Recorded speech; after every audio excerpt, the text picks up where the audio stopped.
Robbie. I am the Director of Impact here at United Way Emerald Coast. And today on our podcast, Change Starts With You, we have our friends from United Fidelity Bank, and I'll go ahead and let them introduce themselves. Hi, good afternoon. I'm Ed Burns, Community President with United Fidelity Bank. Kim Cox, Business Development Officer, Community Relations, United Fidelity Bank. Thank y'all for being here. Yeah, we're excited. Especially the day after the Super Bowl. Yeah, absolutely. Great game. Yes, yep. Definitely. Well, Kim, I told you this to begin with, so hopefully you're prepared. But you've been volunteering with United Way Emerald Coast for a while now, so just wanted to get your input on, what that's like, why you got involved, and then how you got Ed and United Fidelity Bank involved. Well, Aubrey, a lot longer than you've been born. So I've been with United Way for a long period of time, since the 90s. I started out as a loan executive and been on the board and worked on the funds distribution committee when we did things a little bit different. So the reason I got involved was back then I was voluntold. But I was it became a passion to me to be able to help do things in the community and give back to the community. So I've kind of stayed on and enjoy everything that I do with United Way. Great people to work with, great organizations that we support, a lot of nonprofits in our area that do wonderful things for our community. And that's how you got Ed wrapped in, right? So funny enough, Kim and I actually met in funds distribution at one point. So that was back when I was at Regions Bank. Kind of the same thing. It was a voluntold. We need a loan executive for it, and got to meet Kim and Betty Brazel and a number of other really good bankers and just really like-minded people that had a passion for the community, and seeing that passion, seeing Kim's passion. Rhonda Davenport was the final kind of push, and it wasn't push. She grabbed me and said, "Hey, we're doing this," and I said, "Okay, cool, whatever." So so Rhonda was a big piece of that, and seeing funds distribution and then everything else. And then, as we built and kind of merged and melded our team together at United Fidelity Bank, which was really cool. We're all local bankers, and we have a lot of different insights. We bring a lot of different stuff to the table. Having Kim's experience with United Way and just in the market and building a bank and everything else, and then kind of different experiences I have, and Nick and Wendy, who are part of our business development team as well. So we saw that and we're just like, we're kind of all in. And that's one of the things, it's one of the primary things that we wanted to do as a true community bank, which is what we see ourselves is in United Way is a big piece of bringing all that together. Awesome. It's the bridge that brings everybody together. So it's a lot of good things happen in our community through United Way and the partnerships that we have with the nonprofits. And partnerships with you guys. Oh, absolutely. Local organizations. So y'all been involved. Y'all have kind of touched on, I think you're loan executive and funds distribution, which all have a new name these days. But what we like to think we're old school. Like seasoned is a better word than old school. I think seasoned, matured a little bit. Yeah. I'll say old school. Yeah, there you go. Well, those things, are still definitely happening. They're just rebranded, right? Absolutely. Hopefully made better. And Kim, you touched a little bit on when things were done a very different way. So, hopefully from that time to I guess last year you volunteered in that same grant panelist role. So hopefully, from then to now it's gotten better and matured, I guess. Oh, definitely. Obviously, it's evolved over the years, and it has changed a lot. And I think getting people involved in the community to listen to the presentations and see what the people are asking for, the nonprofits, I think it's great. I think it's something that everybody in this community should do because it does tell the needs that are out in the community. I know a lot of people think they know what the needs are, but until you actually see it firsthand, that's right. That's Yes.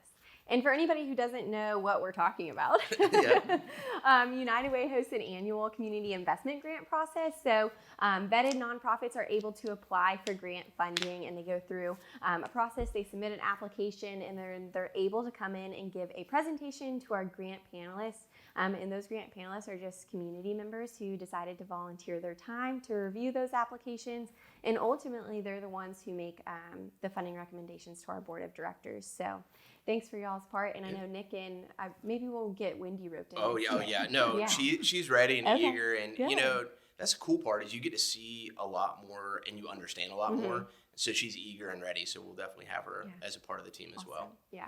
Well, that's one of my favorite things. I'm a little bit biased, but y'all have also been involved in a number of other things. Y'all are the first company to invest in a Born Learning Trail. Absolutely. So if y'all want to touch on that at all.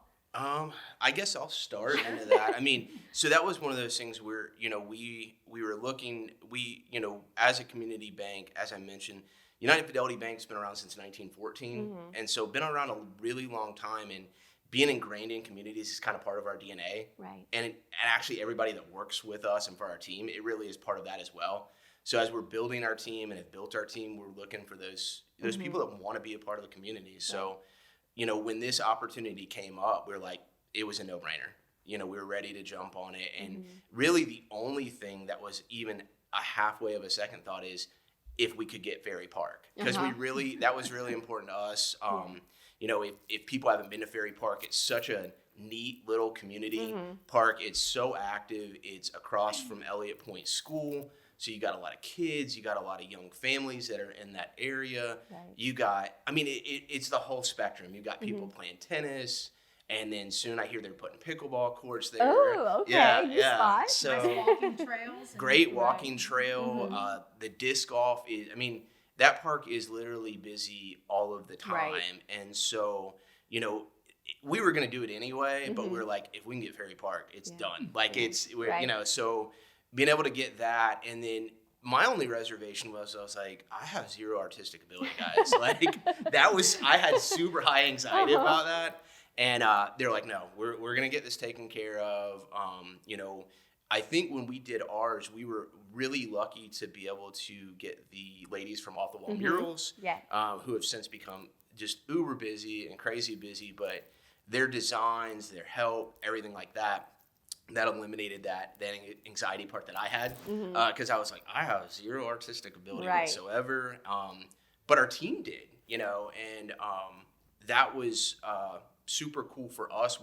It was really a team building and bonding experience, because we had probably close to 10 different people working on that trail. A lot of people out there. So it wasn't just our business development team. We had people part of our loan operations team. We had tellers. We had bank managers. We had people out there that, it was super cool to see this whole team come together to put an actual physical investment into the community. So. Right. Yeah. And your kids use it all the time. If you've ever received a flyer of ours, I'm pretty sure it has Ed's kids doing the hot It has my sons. What you won't see on the corner, and she's going to kill me for this, is my daughter is brooding in the side because she says, I don't want to be in a picture. And then she later finds out that the two boys are in there. She goes, I was there too. I did a lot of work on that. And she did. So if she sees this, she will kill me. But she got the recognition she deserved. She put the work in. Yeah. She put the work in. Definitely. So Kim, what were you going to say? Well, and I was just going to say, we did that a couple of years ago, and Ed and I have been talking the last several months about how do we kind of revive the Born Learning Trail. It's such a great thing for the community. We just want to make sure that, people are utilizing it and know about it out there. We were talking earlier today about maybe, when it starts warming up, maybe do like a jump rope day or something like that on a Friday afternoon, maybe once a month or once every other month, have a hula hoops out there and get some kids National out Hopscotch there. Day, Day or something, just to kind of get the community involved and get everybody on board with it. I know it was such a great asset to the community, and we got so many comments on Facebook, and I know the city did too once we put it in, but we want to make sure that people are still using it and enjoying it. So. Yeah, definitely. And one thing that I always think about Born Learning Trails is just how widely they're used in the community. With our reach and combining our efforts with organizations and you guys, it's definitely further. But these Born Learning Trails are just put in any park, that you can access at any point in the day, or like dawn to dusk or whatever the rules are. But it's truly amazing the reach that these Born Learning Trails have. And I always see on Concerned Citizens of Fort Walton Beach, people post, they posted pictures of it when it first got installed, and they were like, whoever did this, thank you so much.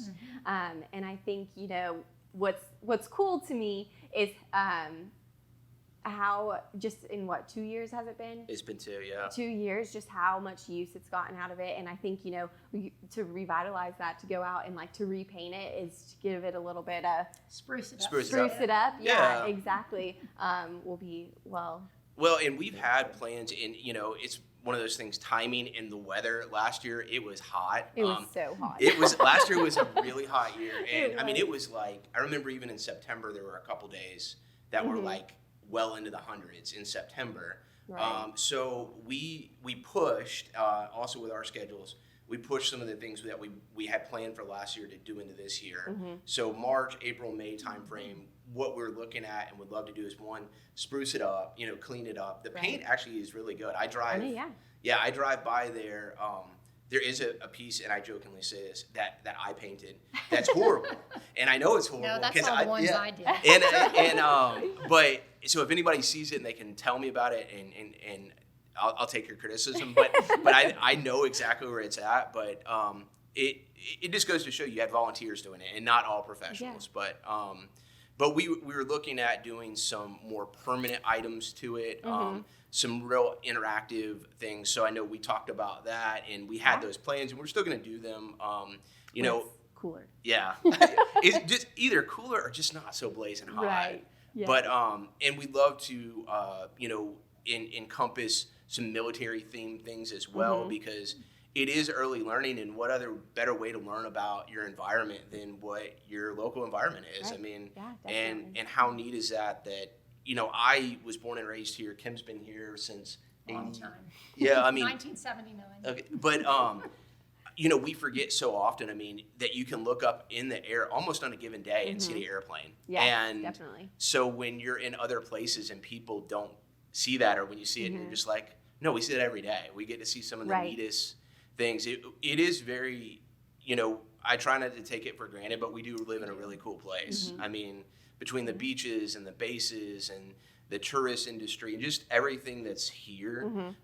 So to be able to encompass some of those things and some interactive things, because that was one of the neatest things about doing the trail was like, we weren't completely finished yet, and we weren't sure how wet the paint would be. Right. And a little girl starts playing hopscotch, and we're like, no, and then we're like, oh, don't mess it up, but we also want you to play, or like, we don't want to stop that child from enjoying themselves, and we're like, all right, whatever, go for it. And lo and behold, I mean, it'll be 2 years in like April, and it still stood up. So we're super excited about that. Would love to be able to, encompass or incorporate any local artists, which are things we've discussed as well. Right. It's just trying to hammer some of them out, but like Kim said, it's just being really kind of deliberate about, having that trail and reminding people of it. And it gets used all the time, but I just think there's so many different things that we can do with that. Definitely. And it's, the purpose of a Born Learning Trail is really because children are born learning. Yeah. And sometimes it's difficult for family members and caregivers to kind of, give them that quality education and try to engage with them throughout the day. So those trails are really important for them to kind of, go out there and almost, I think, like once you're out there with your kid, it's almost like you can switch off, because it's almost kind of just like a natural, you get to the first stop, you read the sign, and you're engaged by, the questions that are on the signs, right? Like, look up, what do you see? And kind of, what you were saying too, yes, the purpose of it is to engage those individuals, but also like bringing in the different aspects of our community that make it so unique is so cool to kind of, introduce to children so early. So definitely really love them. And since y'all sponsored that one, I think we've had 9 others. Wow. So we have not installed them because, as you know, the date has to be perfect, the weather has to be perfect, and you got to get some volunteers out there. But yeah, definitely. So we're excited to continue that. That's awesome. Yeah, spruce it up and continue engaging those. Well, and that's one thing it truly is. You've got to really plan out the weather, because it is an outdoor event. Yes. And even if it's hot, we worked through a couple hot work days with Brittany and things like that when we did it. But I would encourage anybody that has done a trail to be and help with that. Like, I kind of see this as like a pay it forward type deal. Definitely. So we would love to be involved in not just in sprucing our trail up and anything else, but anybody else's, because it's just neat. So signing you guys up. We are. Signing you guys up. So, it's on film. You can't take it back. Yeah. So like I said, It's got to be scheduled. On a good day. I'm like 70 degrees or less. yeah, I was going to say, we got to put some. yeah, parameters we'll put in some there. parameters on that. At 80, we cap off at 80 degrees. Okay. All right. So Fair. yeah, Fair. okay. Perfect. Well, another thing that y'all have been involved with, I guess starting last year, and then this is your second year, is Volunteer Week and being the presenting sponsor of that. So super excited to have you all back. But if y'all just want to kind of elaborate on why you chose that sponsorship and continue doing so. Yeah, I mean, I can honestly, I'll say Kim inspired me to that piece because of her volunteerism. I mean, you can talk on this, but I mean, as we talked about the longevity of her volunteerism and everything else we do, it fits that DNA piece of our bank.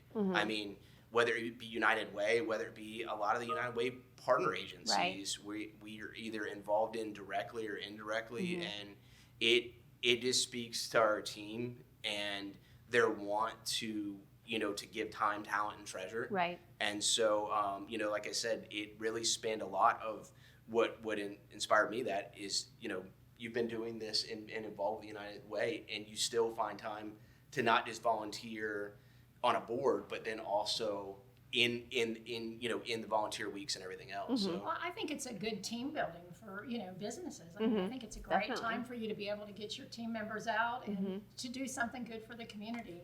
As I said earlier, there is so much need out in the community, and that's kind of just a day where, somebody might need their, wall painted or something like that and didn't have time to do Right. it or didn't have the staff member to help get that done. Exactly. So even just small little projects. I know we worked on Opportunity Place last year. So we had some members over there. We had myself and another lady from the bank went over to Early Learning Coalition, and Dana's already approached me. She said, "You're coming back this year, aren't you?" I said, "Sure, we're coming back. We'll Love be their back. I group. Love their promise." group. So, Yeah. but yeah, I think, like I said, I think it's a great way to give back to the community, and I think it's a wonderful way to Right. have team building with your, with your employees. Yeah. And it's a lot easier sell when you're like, would you like to spend 8 hours in the bank today, or would you like to spend 4 hours Oh, of I'm those sure. out, I'm sure. painting or Right. out in the community? And like I said, I mean, we have people throughout our team, not just our business development team, but we schedule around, so we have tellers and customer facing, associates that can get out in the community and be a part of this because they have a passion for it as well. Their job may keep them, behind a teller line or behind a desk a lot of times, but and it's just, I think we talked about this last year. Kim and I, is like being able to give your time to somebody is such an important and valuable piece. Right. I mean, yes, I love that we've been able as a bank to sponsor and write checks, but to be able to give your physical time to, and see an impact in that. Right. That's beneficial to the giver as much as the receiver. Yeah. And as Ed said, some of the team members that might not be able to get out, somebody who might not have, an extra $5 or $10 a month to give or something Right. like that, but they can give their time Yep. and feel like they are helping their community. So. And I mean, time is one thing that you're never able to get back, so volunteers are so important, whether they give, 30 minutes or 2-4 hours on day of caring. Either way, it makes a big impact. And I always describe it as like bucket lists of the organizations, because even here, Kelly, me, whoever it is, may not have time to paint this wall blue, but someone else, has those times and honestly talents, because painting can be Doing the trim on painting I know. is tough. Like, I know. give me a roller, do not give I me a small know. paintbrush. I So. know. But anyways, like I said, volunteers, they're just so important. So I'll ask one more question before we sign off. But what is one thing that you're really just excited about this year? Oh, geez. Uh-oh. That's the hardest question we've had all day. I mean, I just think that from what we've seen, there's just a lot of hope.